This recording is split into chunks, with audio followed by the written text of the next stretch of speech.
Hi, we're the Home Depot. Did you know that 1 in 3 people over the age of 65 deal with peripheral vision loss? This makes navigation extremely difficult, such as boarding a crowded train with people moving in all directions, or on a more dangerous note, crossing a busy street downtown with pedestrians quickly moving where they have to go.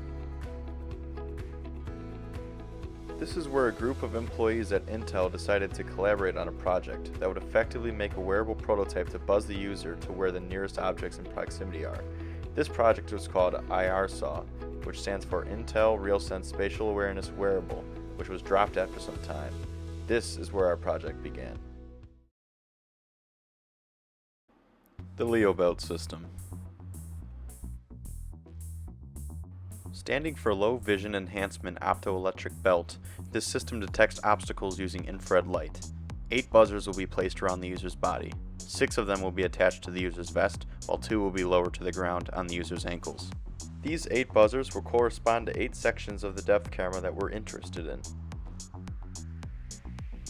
The belt will contain a depth camera, a microcomputer, a battery to power it, and a Bluetooth transmitter. The depth camera will pick up obstacles in the user's proximity, which will be fed to the microcomputer for processing. The microcomputer will then tell the Bluetooth transmitter to buzz the corresponding receivers around the user's body depending on where those obstacles are.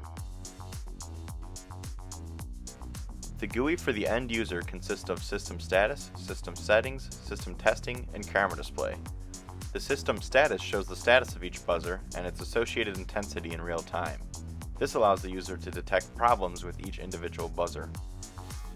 The system settings allows the user to adjust the sensitivity of the apparatus. In terms of our GUI, this means setting a limit on how far the camera can see.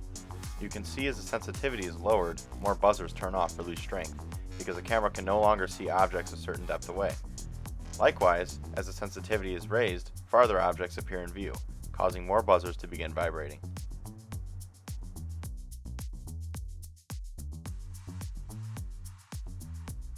The system testing use case of our GUI allows the user to test all feathers at max intensity to make sure that they are working properly.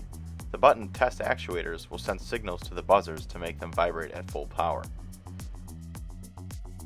One major change implemented from the original IRSAW project was that the Home Depot did not use Wi-Fi, which would require a router attached to the wearable prototype. We instead implemented Bluetooth, which required less resources and is much easier on the startup of the machine. To test the validity of the prototype, it was time to use the eye tracker. The eye tracker was used to test if the user wearing the prototype could accurately predict where an obstacle would be. To do this, we had created a program to buzz the suit depending on where a shape would show up on the screen. Then, we would display the shape and see if the user looked in the right section, tracking their eye movement in real time.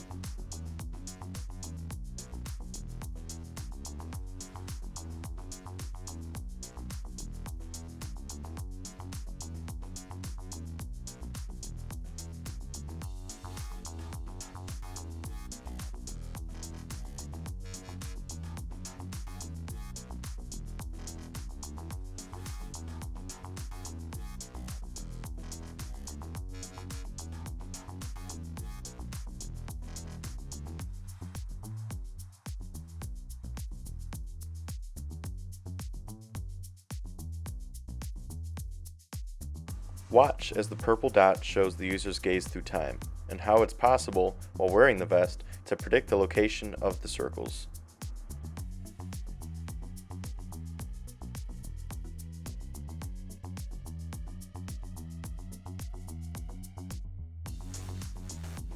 Now it's time for the final test. All tests are performed with peripheral vision restricting goggles. So without further ado, watch as one of our sponsors try it on the test course.